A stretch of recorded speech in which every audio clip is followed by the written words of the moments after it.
Hello learners, this is Taranam Jahan, lecturer in commerce.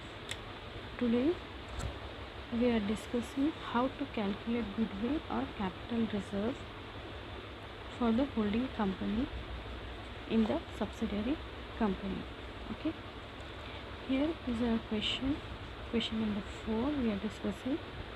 From the following balance sheet of H Limited and S Limited as on 31st of March 2004, calculate goodwill or capital reserve as the case may be. Okay, then under the heading equity and liability we are having subheading shareholders fund. Under that the share capital is given. Share capital in H Limited is share value is rupees 10 each, and H Limited share capital is 6 lakh, whereas share capital in S Limited is 2,50,000. That is also cost. That is the value of the share in the S Limited is also rupees 10 each. Okay. The next thing given is reserve and capital surplus. That is 1 lakh given for H Limited. And next we have another heading, that is current liability. Under that we have trade payables, or we can call it as a bills payable also. In H Limited we are having trade payables of 90,000, and S Limited we are having 60,000. So the total liability of H Limited has been come to 7,90,000, and S Limited it has been 3,10,000. Then when comes to an asset side, we are having a heading non-current assets. Under that we are having fixed assets. Fixed assets in H Limited is 4,90,000, and S Limited it is 3,10,000. Now we are given here is a non-current investment. Okay, non-current investment. This investment we are making in S Limited. H Limited is making this investment in S Limited. That means H Limited is purchasing 100% shares in S Limited. For purchasing, we need to make a payment.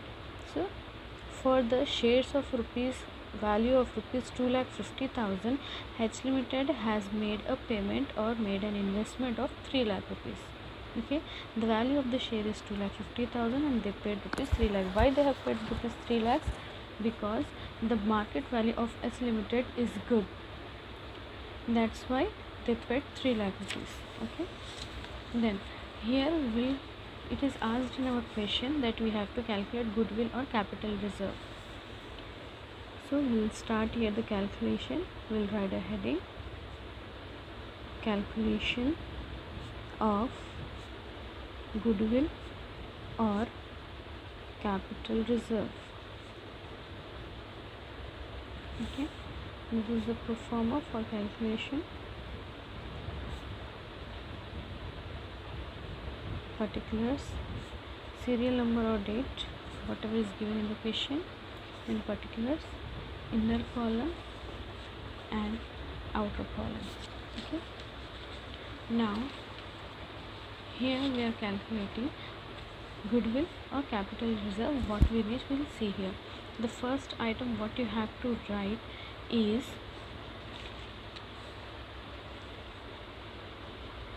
amount paid to acquire shares in S Limited. What is the amount paid by the H Limited to acquire shares of S Limited? It is given here an investment. 100% shares we are purchasing from S Limited. So we have purchased it for 3 lakh rupees. We are purchasing it for rupees 3 lakhs, out of which we will deduct what is the face value. Okay, what is the face value of equity shares acquired. What is the value of equity share we acquired? We can see it in the question. The share value of S Limited is 2,50,000. 2,50,000. We don't have any other capital profits to add and capital losses to deduct here. So the amount what we paid is 3 lakhs and the face value of the equity shares acquired is rupees 2,50,000. That means we paid more than this, more than the face value of the shares. Okay, then we have so we have reached here the goodwill. Okay, whenever the paid amount paid is more than the face value, you will reach a goodwill. You have to remember these points, as if the amount paid is greater than the face value, you will reach the goodwill, or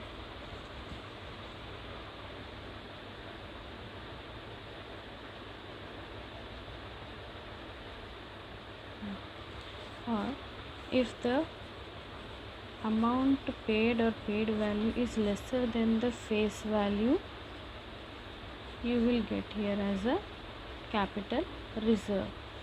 I'll give you an example. This is the question number 4 what we have solved just now. I'll give you an example here. See, as we have written here, we are writing the same thing. Okay, we'll do it here only. Amount paid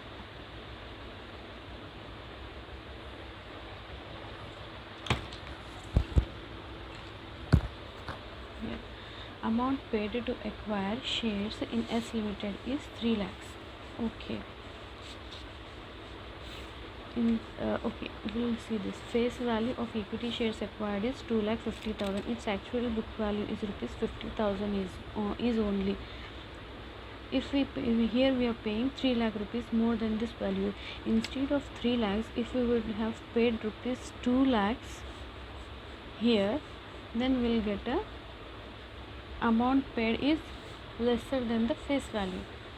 So how much it is less? It is lesser 50,000. So we would have reached here a capital reserve of 50,000, and that amount here, that amount will comes under capital reserve, will comes under a heading reserves and surplus.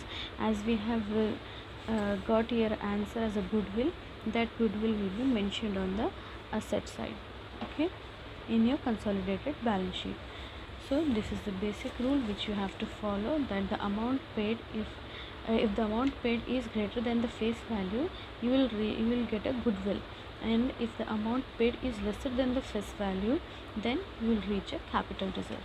Where comes to our fourth question, we have reached the goodwill. Okay, hope you there is no doubt in the solution. Thank you very much. Take care.